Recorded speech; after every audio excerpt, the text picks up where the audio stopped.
with this coronavirus, I think the first thing you need to be very careful about is how to protect your employees, right? It's not only about sending people who are sick back home and provide them incentive to do so, because a lot of times when they're sick, the mentality is like, hey, I don't wanna go back home because I'm not paid if I go back home.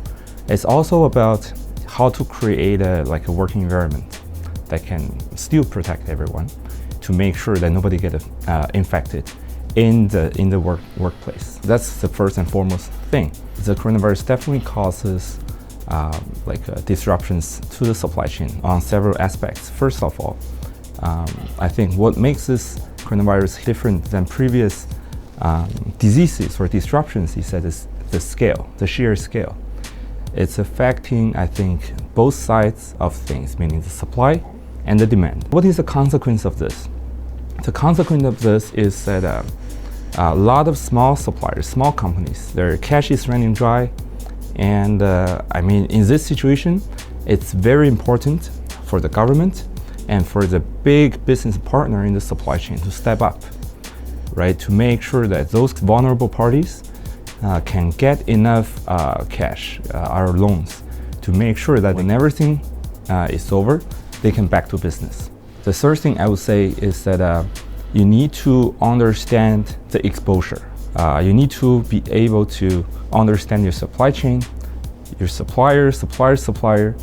A lot of people predicted the companies will suffer from shortage to late March or beginning of April.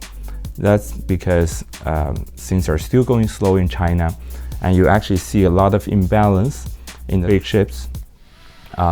In China, they're not going anywhere because staff working in the harbor, in the port, and all the truck drivers, they're not coming back to work.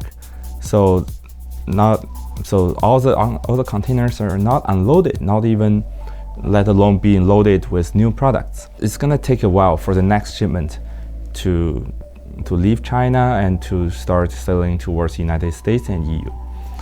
That's why I think in a week or in a couple of weeks, a lot of companies will start suffering from shortages. Companies in the United States, in the Europe, they should do the simulation and study, analyze, right? How long their on-hand inventory can help them or can sustain, and then once the shipment arrives, how much longer then can they stay in business without suffering from any shortages. The last thing on the short-term impact is something in operations we call bullwhip effect. So what does it mean? In times of coronavirus or in any crisis, right? It's very common for those customers to enter panic mode. And if a customer asks for 1,000 masks, but they cannot get it, they know they can only get a fraction, probably they're gonna say, hey, let me get 15,000, right? Now retailers see this or suppliers see this, they don't know what is the real demand. And then very likely they're gonna overreact and they're gonna place another huge order to their own suppliers. So by the end of the day, you can imagine those who are sitting at the very kind of upstream of the supply chain, those factories who are producing masks or whatever raw materials needed for this, they don't know how much to produce because the demand is just too huge. It's get amplified by different parties, retailers, wholesalers, suppliers, and that's going to cause a lot of trouble to the supply chain, especially during this difficult time. I would say protect customer, right? Understand the exposure, secure enough loans, enough liquidity, and finally stabilize the supply chain. Those four things are very important for the short term. In the future, companies can start thinking about to diversify their supply base so that you have multiple locations that are able to provide you with a product.